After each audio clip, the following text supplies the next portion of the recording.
Iya, silakan. Iya, silakan. Oke. Assalamualaikum warahmatullahi wabarakatuh. Yang terhormat Bapak Waalaikumsalam dosen. warahmatullahi wabarakatuh. Yang terhormat Bapak dosen Dimas Jakaria selaku dosen pengampu tren pembelajaran matematika, dan yang terhormat para teman-teman yang telah hadir dalam presentasi pada kesempatan kali ini. Alhamdulillahirrabbilalamin, pada kesempatan kali ini kita semua dapat berkumpul dalam keadaan sehat walafiat atas berkah dan ridho dari Allah Subhanahu wa Ta'ala. Serta salawat serta salam tidak lupa kami haturkan kepada junjungan kita Nabi besar Muhammad Shallallahu Alaihi Wasallam. Baik, izinkan saya selaku moderator dari kelompok 1 membacakan susunan kegiatan pada kesempatan kali ini. Yang pertama, pembukaan. Yang kedua, pemaparan materi. Yang ketiga, sesi tanya jawab. Dan yang keempat, penutup. Baiklah, mari kita buka presentasi pada kesempatan kali ini dengan bacaan basmalah bersama.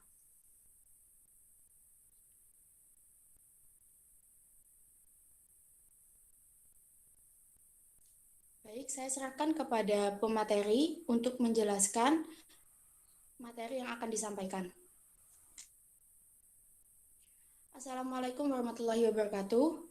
Kami dari kelompok 1 yang terdiri dari Afra Brianti dengan NIM T20187096, Ferry Irawan dengan NIM T20187113, Siti Romlatu Sadiah NIM T20187116, Okta Ridho Kamila dengan NIM T20187091, Nafi Ifatul Aziza dengan NIM T20187090, Ulfatul Umamiyah dengan NIM T20187081, serta Ivanul Aziza dengan NIM T20187114.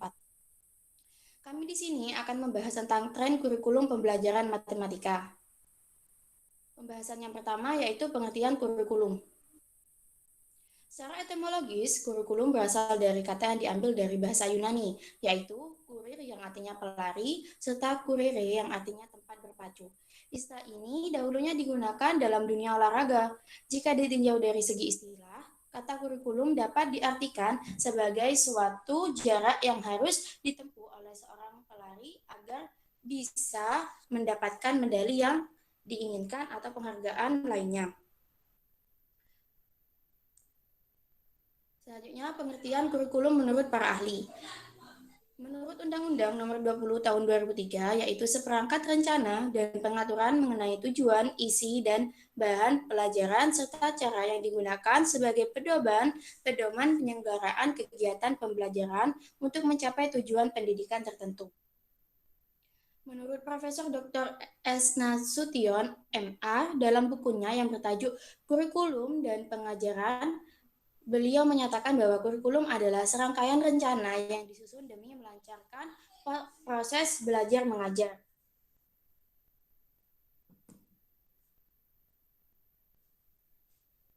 Selanjutnya, menurut Dr. Haji Nana Sujana, dalam bukunya yang berjudul Pembinaan dan Pengembangan Kurikulum di Sekolah, beliau berpendapat bahwa kurikulum merupakan kumpulan niat dan harapan yang tertuang dalam bentuk program pendidikan yang mana dilaksanakan oleh guru di sekolah.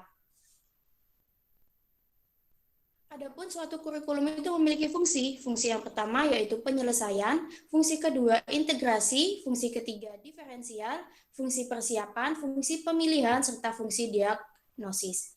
Fungsi penyelesaian ialah kurikulum memiliki sifat mampu beradaptasi dengan perubahan yang terjadi dalam lingkungan yang cenderung dinamis. Yang kedua, fungsi integrasi, yaitu kurikulum harus mampu menjadi alat pendidikan yang dapat membentuk pribadi-pribadi yang utuh serta berintegrasi di masyarakat. Fungsi diferensial, yaitu kurikulum merupakan alat pendidikan yang memperhatikan pelayanan kepada setiap peserta didik yang mana mereka memiliki perbedaan masing-masing yang patut dihargai. Fungsi persiapan yaitu sebagai alat pendidikan. Kurikulum berfungsi untuk membantu mempersiapkan peserta didik untuk dapat menuju ke jenjang pendidikan berikutnya, serta siap untuk hidup bermasyarakat apabila peserta didik tersebut tidak melanjutkan ke pendidikan selanjutnya. Fungsi pemilihan, yaitu kurikulum memfasilitasi para peserta didik dengan cara memberi mereka kesempatan untuk memilih program belajar yang sesuai dengan minat serta bakatnya. Yang terakhir yaitu fungsi diagnostik, di mana kurikulum berfungsi untuk memahami dan mengerahkan potensi diri seorang peserta didik agar dia dapat menggali terus potensi dan memperbaiki kelemahannya. Nah, fungsi kurikulum bagi peserta didik yaitu membantu mereka agar dapat memahami materi dan melaksanakan proses pembelajaran dengan mudah, serta bisa mencapai target pembelajaran yang dia inginkan.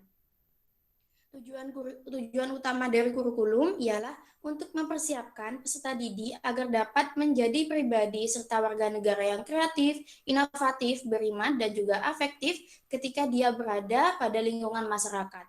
Selain itu, kurikulum juga bertujuan untuk mendidik dan membimbing peserta didik agar dapat berkontribusi secara positif dalam kehidupan bermasyarakat, berbangsa, dan bernegara.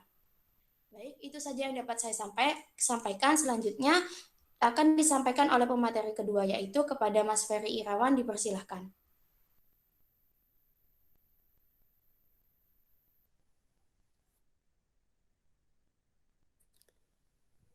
Assalamualaikum warahmatullahi wabarakatuh. Di sini saya akan sedikit membahas tentang sejarah kurikulum di Indonesia.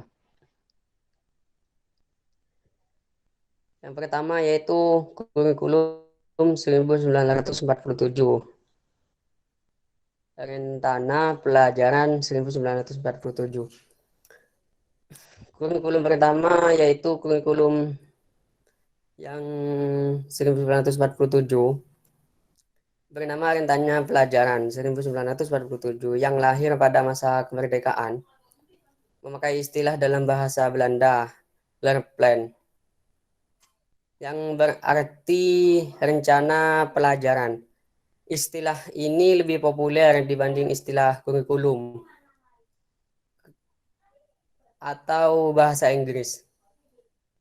Perubahan arah pendidikan lebih bersifat politis dari orientasi pendidikan Belanda ke kepentingan nasional. Sedangkan asas pendidikan ditetapkan Pancasila. Kurikulum ini baru dilaksanakan pada tahun 1950. Sejumlah kalangan menyebut sejarah perkembangan kurikulum diawali dari kurikulum 1950. Bentuknya memuat dua hal pokok. Yang pertama yaitu daftar mata pelajaran dan jam pengajarannya. Yang kedua, garis-garis besar pengajaran.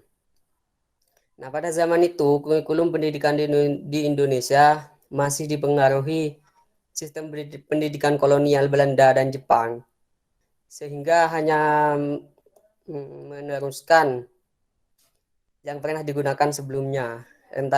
Rencana Pelajaran 1947 boleh dikatakan sebagai pengganti sistem pendidikan nasional kolonial Belanda. Yang kedua yaitu kurikulum 1952 Rencana Pelajaran Terurai 1952. Yang kedua, kurikulum pada tahun 1952 ini bisa disebut dengan Rencana Pelajaran Terurai. Dan kurikulum di Indonesia mengalami penyempurnaan pada kurikulum ini, lebih merinci setiap mata pelajaran, yang mana kurikulum ini sudah mengarah pada suatu sistem pendidikan nasional yang paling menonjol dan sekaligus ciri dari kurikulum 1952 ini, setiap rencana pelajaran harus memperhatikan isi pelajaran yang dihubungkan dengan kehidupan sehari-hari. Pada tahun ini juga silabus menjadi patokan bagi guru dalam mengajar. Yang ketiga,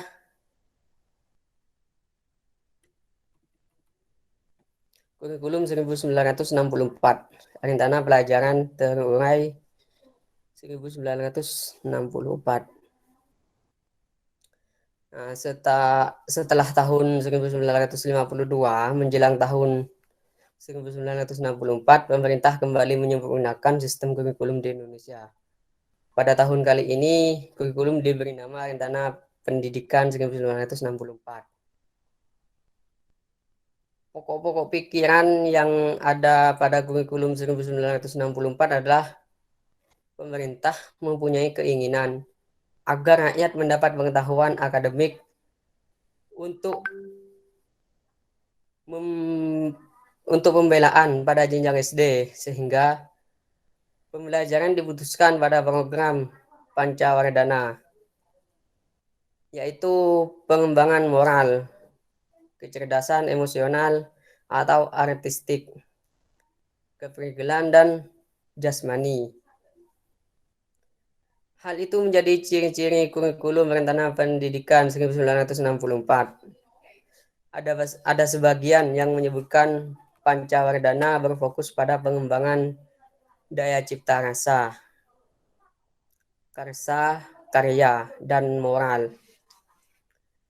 Mata pelajaran diklasifikasikan dalam 5 kelompok bidang studi: moral, kecerdasan, emosional, atau artistik, kepribadian, keterampilan, dan jasmania. Pendidikan dasar lebih menekankan pada kepengetahuan dan kegiatan fungsional praktis. Yang keempat, kurikulum 1968. Pada zaman inilah kelahiran kurikulum 1968 bersifat politis, mengganti rencana pendidikan 1964 yang dicitrakan sebagai produk Orde Lama. Dari segi tujuan pendidikan, kurikulum 1968 bertujuan bahwa pendidikan ditekankan pada upaya untuk membentuk manusia Pancasila sejati, kuat dan sehat jasmani, mempertinggi kecerdasan dan keterampilan jasmani, moral, budi pekerti, dan keyakinan beragama. Dan dalam kurikulum ini tampak dilakukannya perubahan struktur kurikulum pendidikan dari Pancawardhana menjadi pembinaan jiwa Pancasila. Pengetahuan dasar dan kecakapan khusus pada kurikulum 1968 merupakan perwujudan dari perubahan orientasi pada pelaksanaan Undang-Undang Dasar 1945 secara murni dan konsekuen. Kurikulum 1968 ini menekankan pendekatan orientasi materi pelajaran, kelompok pembinaan Pancasila, pengetahuan dasar, dan kecakapan khusus. Mata pelajaran dikelompokkan menjadi 9 pokok. Jauzat menyebutkan kurikulum 1968 sebagai kurikulum bulat, hanya memuat mata pelajaran pokok saja. Muatan materi pelajaran bersifat teoritis, tidak mengaitkan dengan permasalahan faktual di lapangan. Titik beratnya pada materi apa saja yang tepat diberikan kepada siswa di setiap jenjang pendidikan. Isi pendidikan diarahkan pada kegiatan mempertinggi kecerdasan dan keterampilan, serta mengembangkan fisik yang sehat dan kuat. Yang kelima, kurikulum 1975.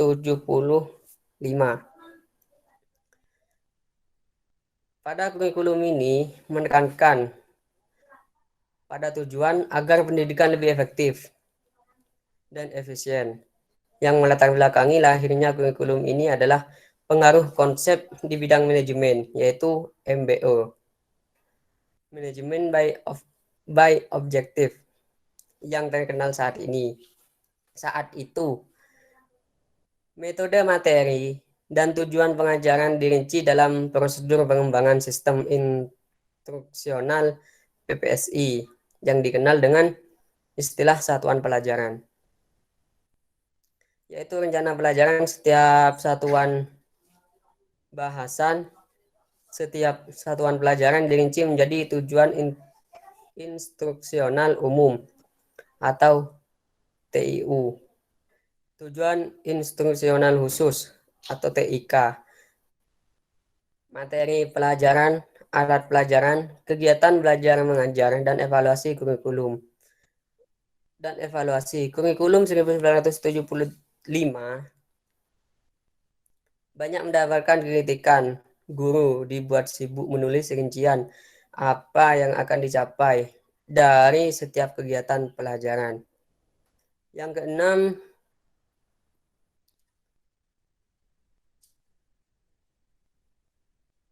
keenam, kurikulum 1984. Kurikulum 1975 yang disempurnakan. Pada kurikulum 1984 mengusung proses skill upward, meski dalam kurikulum ini mengutamakan pendekatan proses, tapi faktor tujuan tetap penting. Kurikulum ini juga sering disebut kurikulum 1975 yang disempurnakan. Posisi siswa ditempatkan sebagai subjek belajar dari mengamati sesuatu, pengelompokan, mendiskusikan, hingga melaporkan. Model ini disebut cara belajar siswa aktif atau student active learning. Konsep CBSA yang elok secara teoritis dan bagus hasilnya di sekolah-sekolah yang diuji cobakan. Mengalami banyak deviasi dan reduksi saat diterapkan secara nasional. Sayangnya pada implementasi kurikulum ini banyak sekolah kurang mampu menafsirkan CBSA. Yang terlihat adalah suasana gaduh di ruang kelas lantaran siswa berdiskusi. Di sana sini ada tempelan gambar dan yang menyolok guru tak lagi mengajar model berceramah. Akhirnya penolakan CBSA bermunculan. Yang ketujuh, kurikulum 1994 dan suplemen kurikulum 1999. Pada kurikulum 1994 merupakan hasil upaya untuk memadukan kurikulum sebelumnya, terutama kurikulum 1975 dan 1984. Sayangnya, perpaduan antara tujuan dan proses belum berhasil, sehingga banyak kritik yang berdatangan disebabkan oleh beban belajar siswa dinilai terlalu berat. Dari muatan nasional sampai muatan lokal. Materi muatan lokal disesuaikan dengan kebutuhan daerah masing-masing. Misalnya bahasa daerah, kesenian, keterampilan daerah, dan lain-lain. Berbagai kepentingan kelompok masyarakat juga mendesak agar isu-isu tertentu masuk dalam kurikulum. Akhirnya, kurikulum 1994 menjelma menjadi kurikulum super padat. Kejatuhan rezim Soeharto pada 1998 diikuti kehadiran suplemen kurikulum 1999. Tapi perubahannya lebih pada menambah sejumlah materi pelajaran saja. Yang ke-8,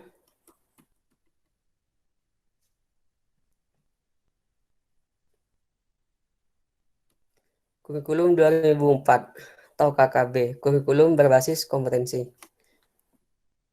Sebagai pengganti kurikulum 1994 adalah kurikulum 2004 yang disebut dengan kurikulum berbasis kompetensi. Suatu program pendidikan berbasis kompetensi harus mengandung 3 unsur pokok, yaitu pemilihan kompetensi yang sesuai, spesifikasi indikator-indikator evaluasi untuk menentukan keberhasilan pencapaian kompetensi, dan pengembangan pembelajaran. KKB memiliki ciri-ciri sebagai berikut. Menekankan pada ketercapaian kompetensi siswa baik secara individual maupun klasikal. Berorientasi pada hasil belajar. Dan keberagaman kegiatan pelajaran menggunakan pendekatan dan metode yang bervariasi. Sumber belajar bukan hanya guru, tetapi juga sumber belajar lainnya yang memenuhi unsur edukatif. Penilaian menekankan pada proses dan hasil belajar dalam upaya penguasaan atau pencapaian suatu kompetensi. Struktur kompetensi dasar KBK ini dirinci dalam komponen aspek kelas dan semester. Keterampilan dan pengetahuan dalam setiap mata pelajaran disusun dan dibagi menurut aspek dari mata pelajaran tersebut. Yang kesembilan, kurikulum 2006 atau KTSP. Pada kurikulum ini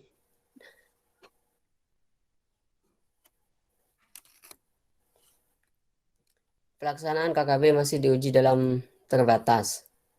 Namun pada awal tahun 2006, uji terbatas tersebut dihentikan dan selanjutnya dengan terbitnya Permen nomor 24 tahun 2006 yang mengatur pelaksanaan Permen nomor 22 tahun 2006 tentang standar isi kurikulum dan Permen nomor 23 tahun 2006 tentang standar kelulusan, lahirlah kurikulum 2006 yang pada dasarnya sama dengan kurikulum 2004. Perbedaan yang menonjol terletak pada kewenangan dalam penyusunannya, yaitu mengacu pada jiwa dari desentralisasi sistem pendidikan. Pada kurikulum 2006, pemerintah pusat menetapkan standar kompetensi dan kompetensi dasar. Sedangkan sekolah dalam hal ini, guru dituntut untuk mampu mengembangkan dalam bentuk silabus dan penilaiannya sesuai dengan kondisi sekolah dan daerahnya.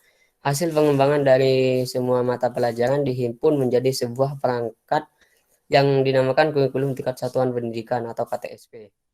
Penyusunan KTSP menjadi tanggung jawab sekolah di bawah binaan dan pemantauan Dinas Pendidikan Daerah di wilayah setempat. Yang terakhir yaitu kurikulum 2013. Kurikulum 2013 ini adalah kurikulum yang ada pada pendidikan saat ini, yang mana pemerintah melakukan pemetaan kurikulum berbasis kompetensi yang pernah diuji cobakan pada tahun 2004. Kompetensi dijadikan acuan dan pedoman bagi pelaksanaan pendidikan untuk mengembangkan berbagai ranah pendidikan, pengetahuan, keterampilan, dan sikap dalam seluruh jenjang dan jalur pendidikan. Khususnya pada jalur pendidikan sekolah, kurikulum 2013 berbasis kompetensi, memfokuskan pada pemrolehan kompetensi-kompetensi tertentu oleh peserta didik. Oleh karena itu, kurikulum ini mencakup sejumlah kompetensi dan seperangkat tujuan pembelajaran yang dinyatakan sedemikian rupa, sehingga pencapaiannya dapat diamati dalam bentuk perilaku ataupun keterampilan peserta didik sebagai suatu kriteria keberhasilan. Kegiatan pembelajaran perlu diarahkan untuk membantu peserta didik menguasai sekurang-kurangnya tingkat kompetensi minimal agar mereka dapat mencapai tujuan-tujuan yang telah ditetapkan sesuai dengan konsep belajar tuntas dan mengembangkan bakat. Setiap peserta didik harus diberi kesempatan untuk mencapai tujuan sesuai dengan kemampuan dan kecepatan belajar masing-masing. Mungkin cuma itu yang dapat saya sampaikan. Kalau lebihnya mohon maaf. Assalamualaikum warahmatullahi wabarakatuh. Waalaikumsalam warahmatullahi wabarakatuh. Kepada Mas Ferry disampaikan terima kasih. Kepada pemateri selanjutnya yaitu Mbak Romlah, dipersilahkan.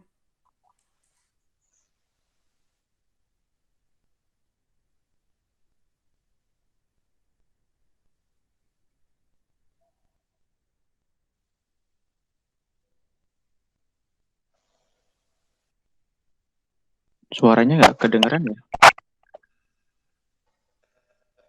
Halo? Iya, Bapak. Oh ya.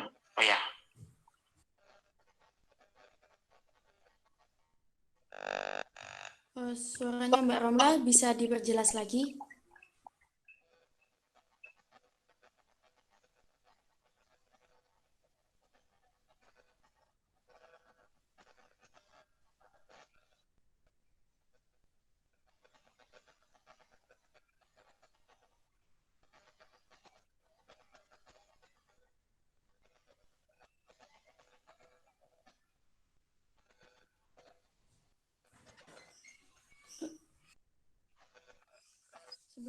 maaf, apakah suara Mbak Romla bisa didengar, teman-teman?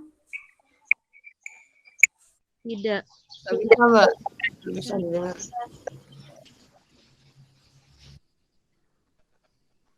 Baik, mohon kepada Mbak Romla diperjelas lagi suaranya. Mungkin volumenya bermasalah, Mbak, headsetnya. Atau headsetnya dicabut mungkin ya.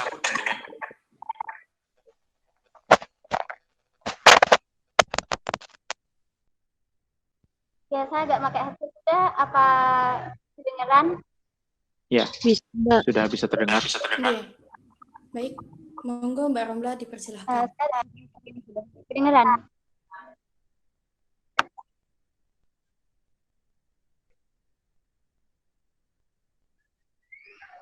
Baik, saya di sini akan menjelaskan perbedaan kurikulum Indonesia dan di Finlandia. Sistem pendidikan yang ada di Finlandia ini dianggap sebagai salah satu sistem pendidikan terbaik di dunia. Pendidikan di Finlandia ini, kenapa dikatakan sebagai salah satu pendidikan terbaik di dunia? Karena telah mengungguli pendidikan yang ada di Amerika Serikat dalam literasi membaca, sains, dan matematika. Finlandia ini memiliki hari sekolah yang lebih singkat daripada negara-negara lainnya. Karena juga di Finlandia ini tidak melakukan ujian atau ulangan, ujian standar atau ulangan. Di dalam survei penilaian siswa internasional atau PISA yang dilakukan dalam 3 tahun sekali sejak tahun 2000, negara Finlandia ini selalu menempati skor terbaik. Finlandia menempati peringkat ke-13 untuk matematika PISA, peringkat ke-4 untuk literasi membaca, dan peringkat ke-5 dalam sains.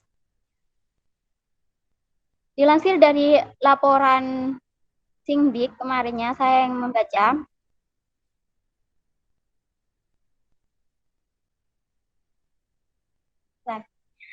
Finlandia ini telah dipublikasikan dalam World Economic Forum atau WEF. Sistem pendidikan Finlandia dapat berfungsi dengan baik karena strukturnya ditopang oleh beberapa prinsip utama. Yang pertama dan terpenting, akses yang sama terhadap pendidikan dan sistem diberi kebebasan memilih jalur edukatif mereka berdasarkan bakat dan minat. Jadi pendidikan usia dini di Finlandia adalah pendidikan awal yang dirancang di sekitar konsep belajar melalui permainan. Anak-anak di Finlandia tidak diharuskan pergi ke sekolah sampai usia 6 tahun ketika pendidikan prasekolah dasar atau PAUD dimulai. Orang tua di Finlandia bebas menghabiskan tahun-tahun awal bersama anak-anak untuk bermain, mengajar, dan menjalin ikatan bersama. Jika orang tua ingin memulai pendidikan lebih awal, maka sistem di Finlandia menawarkan program pendidikan dan perawatan anak usia dini atau yang biasa disebut dengan ESIS. Program ini mengadopsi model belajar melalui permainan untuk mempromosikan pertumbuhan seimbang. Tetapi di sana juga akan ada biaya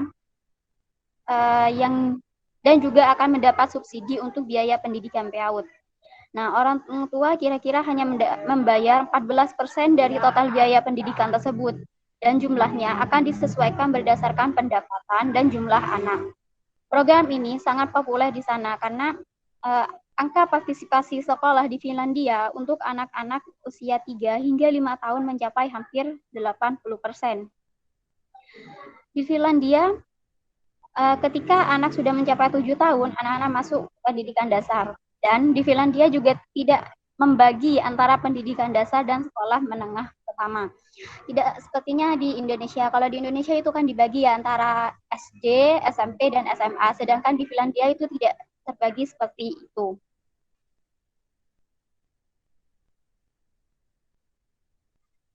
Di sini juga prinsip kurikulum di Finlandia. Di sini adalah non-discrimination and equal treatment, yang berarti tidak ada diskriminasi dan mendapat perlakuan yang sama. Jadi setiap anak di Finlandia itu mendapatkan hak yang sama dalam pendidikan, tidak dibedakan antara si kaya dan si miskin. Dan semua sekolah tidak dibedakan baik itu sekolah favorit atau tidak. Jadi siswa bisa masuk ke sekolah mana saja karena semua sekolah itu sama. Tidak seperti halnya di Indonesia yang sering kita dengar banyak sekolah yang dibedakan antara sekolah favorit dan tidak. Jadi Sistem pendidikan di Finlandia juga berbeda karena tidak ada asesmen atau penilaian. Siswa-siswa di Finlandia dibimbing untuk memiliki hak belajar yang sama, maka tidak heran jika di dalam kelas mereka memiliki minimal 2 guru dalam mengajar. 1 guru bertindak sebagai guru utama dan 1 guru sebagai asistennya. Di sisi lain, berdasarkan hak dasar warga Finlandia, yaitu juga ada prinsip receive understanding and have their say in accordance with their age and maturity. Nah, yaitu menerima pemahaman dan pendapat sesuai umur dan kedewasaan. Jadi, semua anak di Finlandia memiliki hak mendapatkan ilmu sesuai umur mereka tanpa adanya diskriminasi. Mereka juga mendapatkan dukungan spesial jika dibutuhkan seperti anak cacat dan anak-anak yang membutuhkan waktu ekstra. Itu akan memiliki kelas tambahan untuk diajarkan secara khusus agar mereka mendapatkan hal yang sama seperti anak lainnya. Dari segi mata pelajaran juga di Finlandia memiliki 6 mata pelajaran. Karena di Finlandia memiliki konsep gagasan bahwa 6 mata pelajaran ini bukan mengharuskan siswa belajar isi dari seluruh pelajaran tersebut, namun mengajak anak didik untuk memulai memperoleh kemampuan menjelajah dan memahami fenomena-fenomena alam yang ada di sekitar mereka. Jadi, di Finlandia itu ada 3 kata yang dipakai, yaitu examine, understanding, and experience. Jadi, siswa melatih, kemudian memahami, dan mencoba. Jadi, pada akhirnya, siswa di Finlandia ini tidak belajar isi dari buku, tetapi berinteraksi dengan ilmu-ilmu tersebut.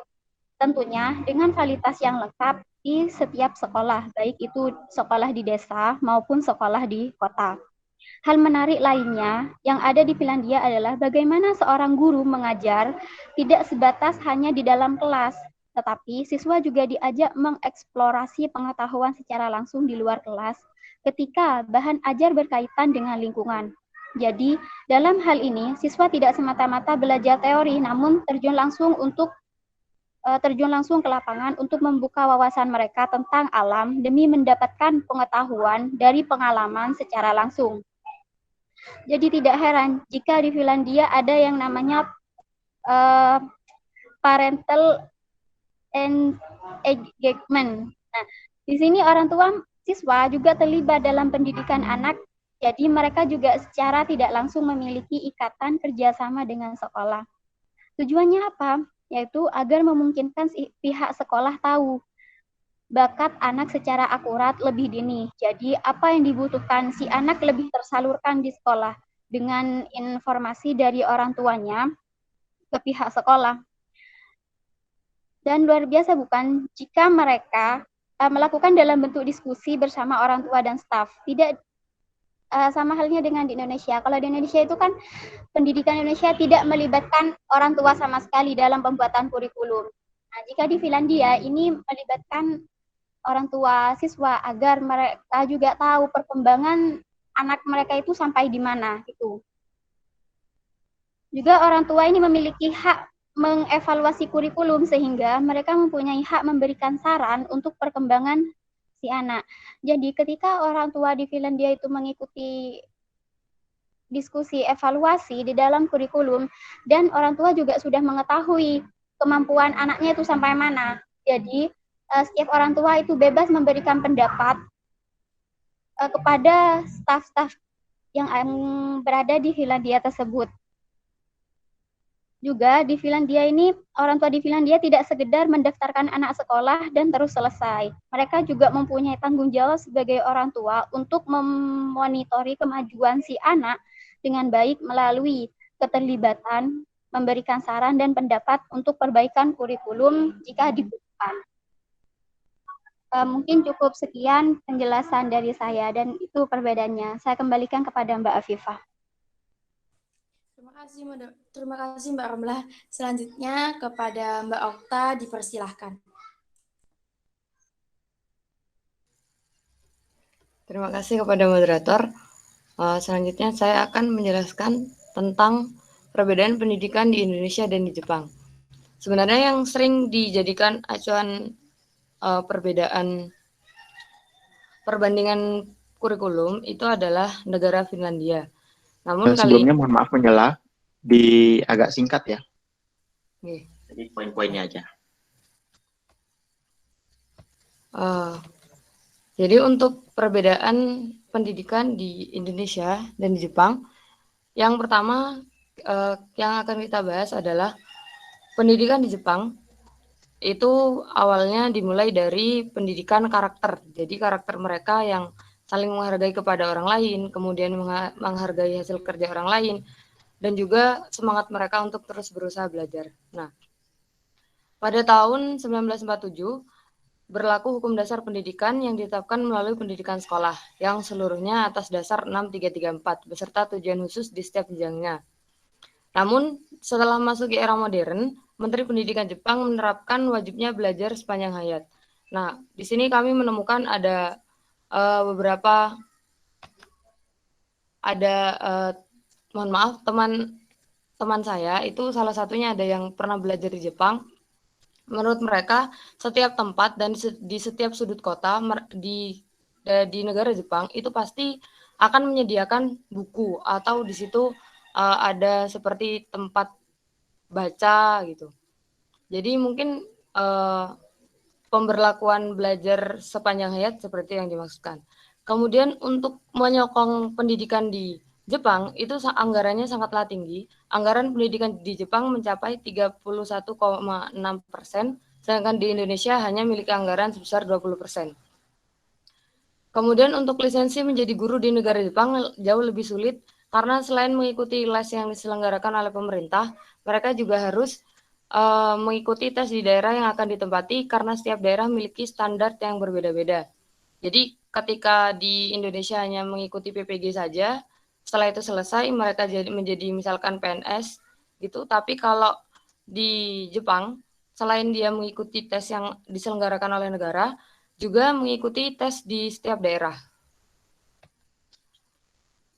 Dan gaji guru yang ada di Indonesia itu sekitar antara 2-5 juta, sedangkan yang ada di Jepang untuk jenjang SD dan SMP itu sudah mencapai 18-60 juta.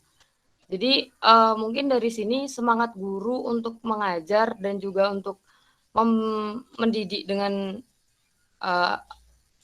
benarnya itu mereka juga memiliki semangat yang lebih tinggi. Mungkin dari situ juga bisa. Kemudian peran guru di Indonesia adalah sebagai fasilitator.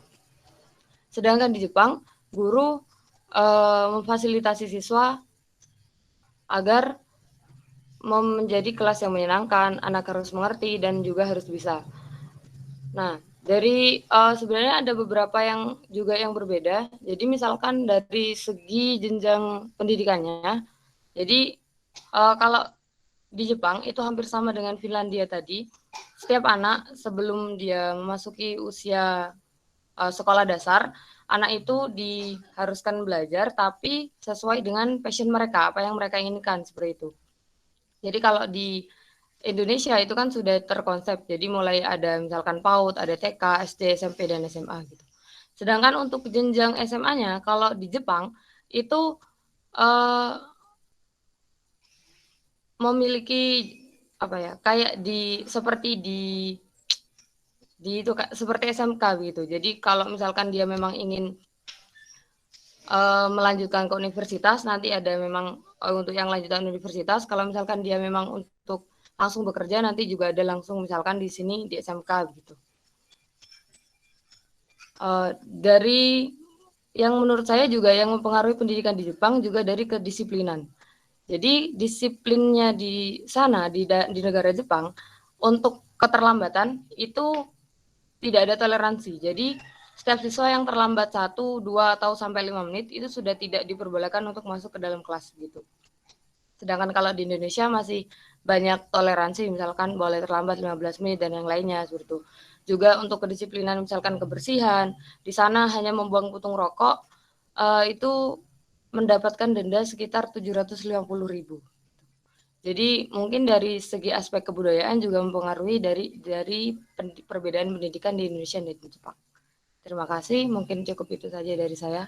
Saya kembalikan kepada moderator. Terima kasih. kasih Mbak Okta. Selanjutnya kepada Mbak Novi dipersilahkan.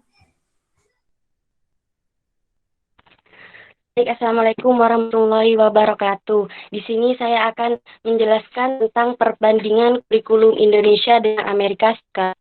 Pendidikan didefinisikan baik usaha terencana untuk membangun belajar dan proses pembelajaran. Secara giat, pengembangan provinsi masing-masing. Suaranya mantul-mantul, Mbak. Mohon maaf.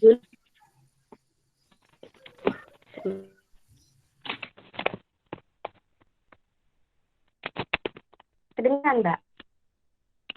Ya, dengar. Halo. Di sini saya menjelaskan perbandingan kurikulum Indonesia dengan Amerika Serikat. Pendidikan didefinisikan sebagai usaha terencana untuk membangun lingkungan belajar dan proses pembelajaran secara masing-masing memperbaiki cara kesenian, kesadaran, kecerdasan, kreatifan sesuai dengan masing-masing. Bagi sesama warga negara pun bagi konstitusi juga mencantumkan bahwa pendidikan di Indonesia terbagi ke dalam dua bagian utama, formal dan non. Pendidikan formal dibagi yaitu dasar, menengah. Pendidikan di Indonesia yaitu prasekolah. Di prasekolah ini dari usia 3 sampai 4 atau 5 tahun. Mereka memasuki taman kanak-kanak. Pendidikan ini tidak wajib bagi warga negara Indonesia. Tujuan pokoknya adalah untuk mempersiapkan anak didik memasuki sekolah dasar. Yang kedua yaitu sekolah dasar. Di sekolah dasar ini, anak-anak berusia 6 sampai 11 tahun memasuki sekolah dasar atau madrasah ibtidaiyah. Tingkat pendidikan ini adalah wajib bagi seluruh warga negara Indonesia berdasarkan konstitusi nasional. Tidak seperti kanak-kanak yang sebagian besar diantaranya diselenggarakan pihak swasta. Justru sebagian besar sekolah dasar diselenggarakan oleh sekolah-sekolah umum yang disediakan oleh negara, seperti sekolah negeri atau madrasah ibtidaiyah negeri. Yang ketiga itu sekolah menengah. Setelah tamat dari sekolah dasar untuk memasuki SMP atau MTS selama 3 tahun pada sekira usia 12 sampai 14. Setelah 3 tahun dan tamat, para siswa dapat meneruskan pendidikan mereka ke sekolah menengah atas atau sering disebut dengan SMA, sekolah menengah kejuruan, SMK, atau madrasah aliyah. Yang keempat yaitu sekolah menengah atas. Di Indonesia, pada tingkat ini terdapat 3 jenis sekolah yaitu sekolah menengah atas, SMA, sekolah menengah kejuruan, SMK, dan madrasah aliyah, yaitu MA. Siswa SMA dipersilakan melanjutkan pendidikannya di perguruan tinggi, sedangkan siswa SMK untuk langsung memasuki dunia kerja tanpa melanjutkan ke tahapan pendidikan lainnya. Dan madrasah aliyah pada dasarnya sama di porsi kurikulum keagamaannya lebih besar dibandingkan dengan sekolah menengah atas.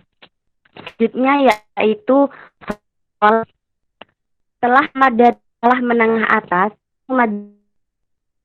pada perguruan pendidikan tinggi di Indonesia dalam 2 kategori, ya, negeri dan swasta.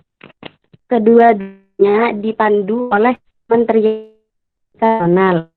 Terdapat jenis pendidikan universitas di institut akademi politeknik. Ada beberapa tingkat yang dapat diraih di pendidikan tinggi, yaitu diploma 3, diploma 4, setara 1, setara 2, dan setara 3.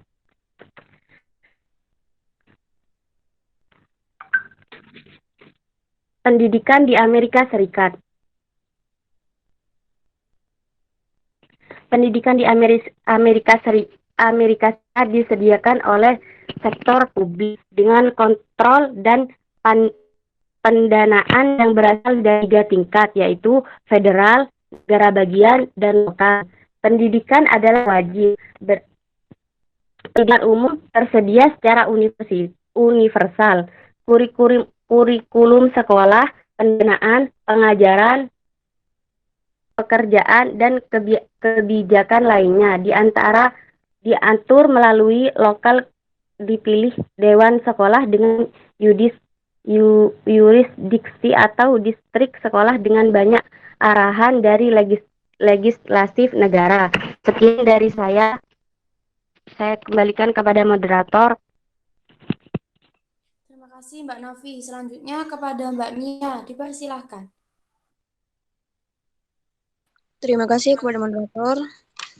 Baiklah, saya Ulfatul Mamiya, NIM T 2018-7081 akan melanjutkan sebelumnya. Di sini saya akan menjelaskan tentang perbandingan kurikulum Indonesia dengan Prancis. Jenjang pendidikan di negara Prancis dan Indonesia sama-sama memiliki 3 jenjang, yaitu pendidikan dasar, pendidikan menengah, dan pendidikan tinggi. Untuk analisis jenjang dan kurikulum pendidikan Prancis dan Indonesia. Pendidikan dasar. Pendidikan dasar di Indonesia meliputi sekolah dasar dan sekolah menengah pertama dengan tingkat usia peserta didik 7-15 tahun wajib mengenyam pendidikan. Sedangkan di Prancis, pendidikan dasar terbagi lagi dalam 3 tingkatan, di mana sistem pendidikan memiliki aturan untuk menjamin bahwa semua siswa wajib memperoleh 1 batang kompetensi dan pengetahuan dalam 7 domain. Untuk pendidikan menengah, di Indonesia, lama pendidikan dapat diselesaikan dalam jangka waktu 3 tahun. Sementara pada sistem pendidikan Prancis masih terdapat 5 jenis pendidikan yang disesuaikan dengan bakat dan kemampuannya. 5 jenis pendidikan di sini, setiap jenisnya memiliki perbedaan jangka waktu dalam mengenyam pendidikan.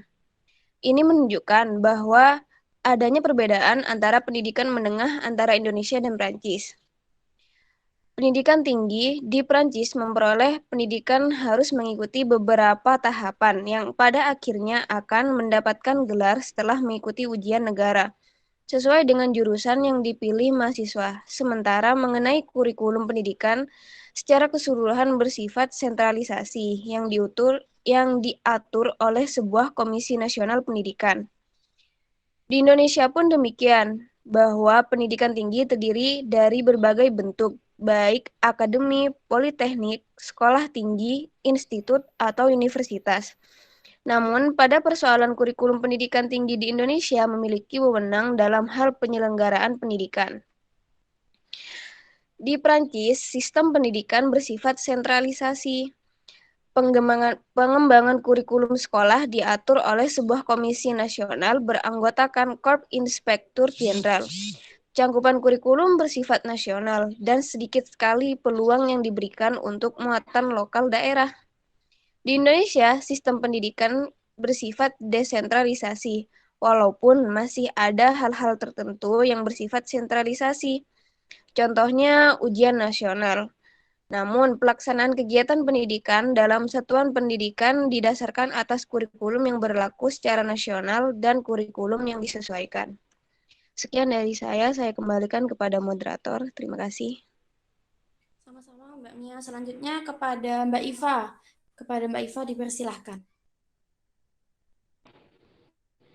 Baik, terima kasih kepada moderator. Di sini saya akan menjelaskan tentang kurikulum di masa pandemi. Kementerian Pendidikan dan Kebudayaan Kemendikbud melakukan penyederhanaan kurikulum di masa pandemi COVID-19. Menteri Pendidikan dan Kebudayaan Nadiem Makarim mengatakan bahwa kurikulum ini akan berlaku selama 1 tahun ajaran, yaitu ajaran 2020-2021. Kurikulum darurat disusun dalam bentuk penyederhanaan kompetensi dasar untuk setiap mata pelajaran dan ada di semua jenjang, yaitu mulai SD sampai sekolah menengah atas. Kurikulum darurat ini bukan merupakan kurikulum baru, melainkan hasil saringan dari kurikulum 2013. Beberapa contoh pendanaan kurikulum antara lain adalah untuk mata pelajaran bahasa Indonesia, yaitu pada kelas 7 SMP kompetensi dasar dikurangi sebanyak 56%, dan kelas 10 SMA kompetensi dasar dikurangi sebanyak 61%. Lanjut. Kurikulum di masa pandemi ini fokus pada materi yang dianggap sebagai fondasi ke jenjang kompetensi berikutnya. Jadi pada kurikulum darurat ini, kompetensi dasar yang dipilih adalah kompetensi dasar yang dianggap sebagai fondasi ke jenjang kompetensi berikutnya. Karena pada pendidikan jarak jauh ini, daya tangkap peserta didik dianggap lebih sulit dibandingkan dalam pembelajaran tatap muka. Jadi bukan melebar namun lebih mendalam. Harapan Menteri Pendidikan dan Kebudayaan untuk penyederhanaan ini adalah agar siswa tidak terbebani dengan terlalu banyaknya kompetensi dasar. Secara psikologis, siswa juga lebih tenang karena materi yang didapatkan tidak terlalu banyak. Selanjutnya, kurikulum darurat yang disiapkan Kemendikbud tidak wajib digunakan. Jadi kurikulum yang disiapkan ini tidak wajib digunakan untuk semua sekolah. Jadi Kemendikbud memberikan kebebasan kepada sekolah untuk menentukan sendiri kurikulum apa yang akan digunakan. Ada 3 pilihan kurikulum yang bisa digunakan. Yang pertama yaitu kurikulum nasional atau kurikulum 2013 yang digunakan sebelumnya. Kemudian yang kedua kurikulum darurat yang disiapkan pemerintah, atau bisa menggunakan kurikulum sendiri. Penyederhanaan kurikulum jadi bisa antara ketiga. Kemudian guru target kerja tatap muka 24 jam dalam 1 minggu.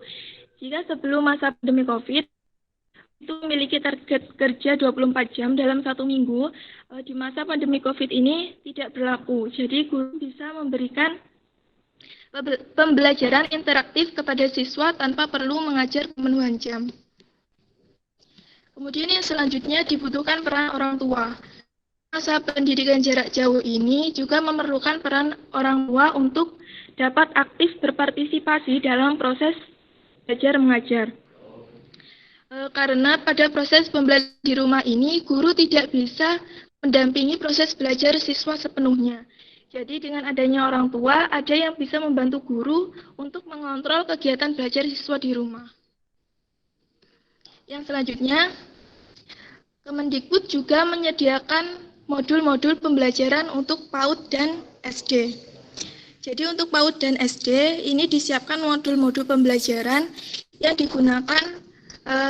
yang diharapkan bisa membantu proses belajar dari rumah dengan mencakup uraian pembelajaran berbasis aktivitas untuk guru, orang tua, dan peserta didik. Modul pembelajaran PAUD dijalankan dengan prinsip belajar adalah bermain. Jadi proses pembelajarannya adalah ketika peserta didik itu bermain dan melakukan kegiatan sehari-hari. Mungkin cukup ini yang dapat saya sampaikan. Saya kembalikan ke moderator. Terima kasih Mbak Iva. Selanjutnya, karena presentasi sudah selesai, sesi selanjutnya yaitu